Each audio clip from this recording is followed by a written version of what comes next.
साथियों, यदि आप कोई भी अचल संपत्ति खरीद रहे हैं, कोई भी प्लॉट ज़मीन खरीद रहे हैं, तो कौन-कौन से डॉक्यूमेंट्स माँगे और सबसे बड़ी बात कि उन डॉक्यूमेंट्स को आप खुद वेरिफ़िकेशन कैसे करें कि ये सही है कि नहीं? डॉक्यूमेंट्स की जाँच कैसे करें कि मान लीजिए इसमें डबल रजिस्ट्री तो नहीं है, इसकी इस पर लोन तो नहीं है, ये कोई सरकारी ज़मीन तो नहीं है तालाब वगैरह की, या इस पर कोई केस तो नहीं चल रहा है, या इसकी वसीयत तो नहीं, दान तो नहीं कर दिया गया है, ठीक है? तो इन सारे डॉक्यूमेंट्स का वेरिफ़िकेशन कैसे करें? साथियों, वीडियो बेहद महत्वपूर्ण है। ये वीडियो आपको ना यूट्यूब पे मिलेगा, ना कोई आपको ये व्यक्तिगत बताएगा वकील, ठीक है? उन्हें रजिस्ट्री करना होता है, उन्हें पैसा मिलेगा, आपकी रजिस्ट्री लिख देंगे, ठीक है? और बाद में आप कोर्ट कचहरी की चक्कर काटिए। तो साथियों, कौन-कौन से आप ज़मीन खरीद प्लॉट खरीदते समय डॉक्यूमेंट्स माँगने चाहिए और उन्हें वेरीफ़ाई कैसे आपको करना चाहिए? तो चलिए टॉपिक शुरू करते हैं। और एक चीज़ और, यदि आप कोई लीगल एडवाइस लेना चाहते हैं, ले सकते हैं। कॉन्टैक्ट नंबर वीडियो की डिस्क्रिप्शन में आपको साथियों मिल जाएगा। साथियों, सबसे पहले यदि आप कोई भी अचल संपत्ति खरीद रहे हैं, जैसे मान लीजिए आप मकान खरीद रहे हैं, कोई भी प्लॉट खरीद रहे हैं, कोई भी खेत खरीद रहे हैं, ठीक है?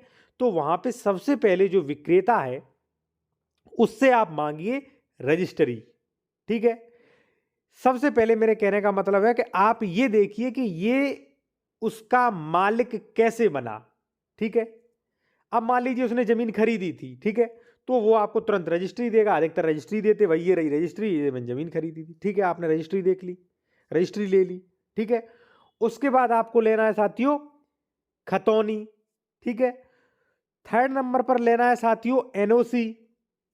चौथे नंबर पे आपको लेना है नक्शा, जो कि सबसे ज़रूरी है। ये 4 चीज़ें आपको डॉक्यूमेंट्स के रूप में लेनी है, ठीक है? 41, 45 भी ले सकते हैं साथियों, ठीक है? लेकिन वो नहीं देगा, वो आपको स्वयं निकलवाना पड़ेगा। तो ये डॉक्यूमेंट्स नोट कर लीजिए आप, जब भी आप ज़मीन खरीदें, तो ये 3 डॉक्यूमेंट्स माँगिए। क्या? रजिस्ट्री और ज़मीन की खतौनी और उसका नक्शा। 3 चीज़ें आपको मैंडेटरी, जो कि हर कोई देगा। बाद में एनओसी और एक 41, 45 आप माँगिए, ठीक है? अब आपने ये डॉक्यूमेंट्स ले तो लिए।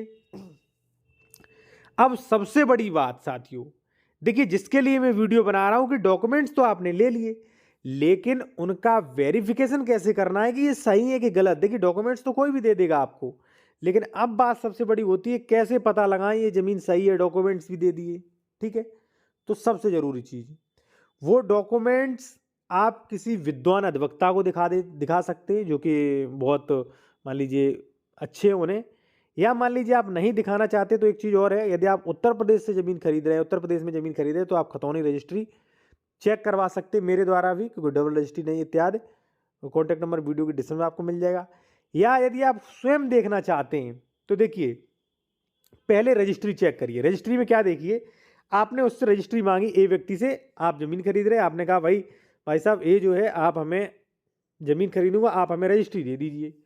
उन्होंने आपको उठा के रजिस्ट्री दे दी, ठीक है?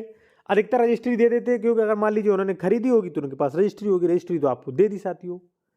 अब बात आती है कि रजिस्ट्री दे दी, इसको चेक कैसे करें? तो सबसे पहले आप ये चेक करिए कि इन्होंने जिनसे खरीदी थी, क्या वो वास्तव में बेचने लायक था, यानी कि उसे बेचने का अधिकार था। मान लीजिए आप ए से खरीद रहे, तो ये देखिए कि ए को किसने बेची, बी ने बेची, तो क्या बी को बेचने का अधिकार था, बी ने कैसे बेच दी? तो कम से कम ये चेन निकाल के रखिए आप, निश्चित ही, ठीक है? जो रजिस्ट्री है, किसने रजिस्ट्री की, उसे राइट था कि नहीं, पहली चीज, ठीक। दूसरा साथियों, आपको ये देखना है कि जो रजिस्ट्री आपको दिखा रहा है, ये रजिस्ट्री संख्या रजिस्ट्री ऑफिस में रजिस्टर्ड है कि नहीं, या फालतू में दिखा रहा है, ठीक है? तो ये भी आप चेक करवाएं, मेरे द्वारा भी करवा सकते हैं, ठीक है? दूसरी बात साथियों, अब आपने देखा हाँ ये मेंशन तो है रजिस्ट्री ऑफिस में। अब आप ये देखिए कि वहां पे और यहां पे रजिस्ट्री में कोई अंतर तो नहीं है। अंतर क्या? क्रेता विक्रेता का नाम सेम है, जमीन का क्षेत्रफल सेम है, जमीन का प्लॉट नंबर सेम है, ठीक है?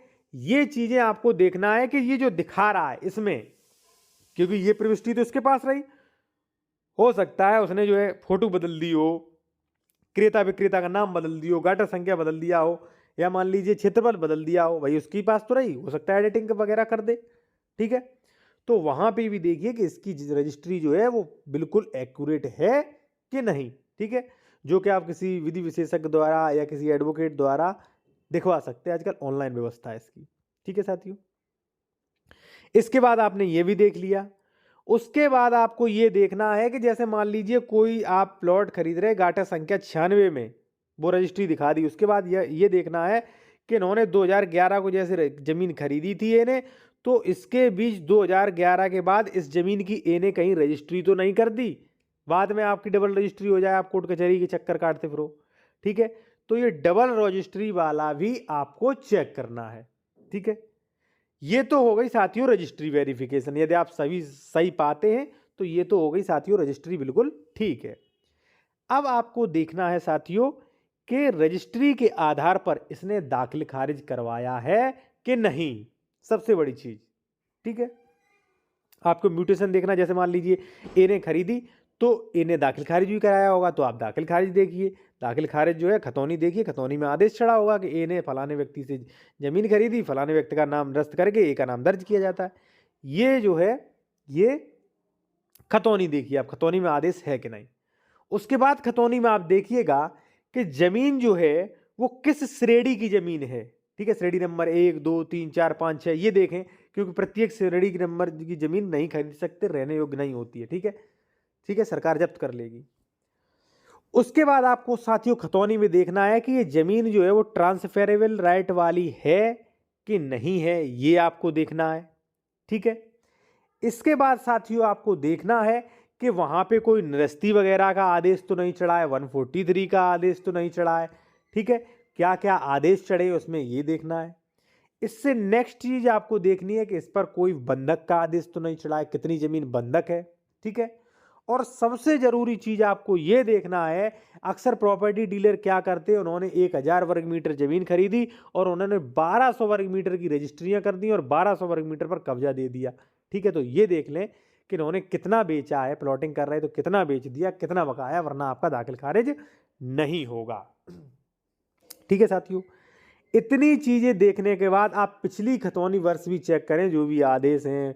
ठीक है, और उसके बाद आप रेवेन्यू पोर्टल पे जाके ये भी देखें कि इस गाटा संख्या पे, इस जमीन संख्या पे कोई भी भूमि संबंधी विवाद तो नहीं चल रहा, वसीयत से संबंधित, दाखिल खारिज से संबंधित, 67 से संबंधित, 116, 117 से संबंधित, ये कोई विवाद तो नहीं चल रहा है, ये आप देखिए। इसके बाद आपकी साथियों हो जाती है खतौनी कंप्लीट। अब आप सब चीजें सही है तो आपकी खतौनी भी सही हो गई। ठीक है, इसके बाद साथियों आप देखेंगे नक्शा जमीन का, जो कि बेहद जरूरी होता है। अब आप कहेंगे भाई नक्शा क्यों देखना, तो देखिए नक्शा इसलिए देखिए, पहली बात जो प्लॉट का नक्शा है वो मत देखिए, वो तो देख ही लेना, बाद की बात है वो, क्योंकि वो रजिस्टर्ड तो होता नहीं कहीं। ठीक है, आप देखिए रेवेन्यू वाला नक्शा। साथियों क्या होता है, उदाहरण के तौर पे मैं आपको कह रहा हूं, आप खरीद रहे गाटा संख्या 96। ठीक है, उसमें प्लॉट खरीद रहे, मैंने इशारा किया ये गाटा संख्या 96 रोड की साइड है, आपने मान लिया, लेकिन वास्तविकता में रोड से आधा किलोमीटर पीछे है गाटा संख्या 96। लेकिन मैंने कह दिया, आपने मान लिया, मैंने रजिस्ट्री भी करा दी गाटा संख्या 96 पे, रोड की साइड कब्जा दे दिया। लेकिन आपको 4 साल बाद पता चला भाई मैंने जो रजिस्ट्री कराई वो तो 500 मीटर पीछे है, तो आपका वहां से कब्जा हटवाया जाएगा और आप हो सकता है पीछे वाली जमीन पे कब्जा ना कर पाओ, आप जो है परेशान हो जाओगे। ठीक है साथियों, इसके बाद यदि कोई भी आपको डाउट लगता है, ये जमीन नहर विभाग की तो नहीं है, वन विभाग की तो नहीं है, चरागाह तो नहीं है, इस पे कोई ग्राम सभा तो नहीं है, तो इसके लिए आकार पत्र 41, 45 ला सकते। अब साथियों देखिए, यदि आप कोई उत्तर प्रदेश में जमीन खरीद रहे, उसकी खतौनी, रजिस्ट्री इत्यादि दिखवाना चाहते हैं, दिखवा सकते हैं, कॉन्टैक्ट कर सकते हैं, नंबर वीडियो के डिस्क्रिप्शन में आपको मिल जाएगा।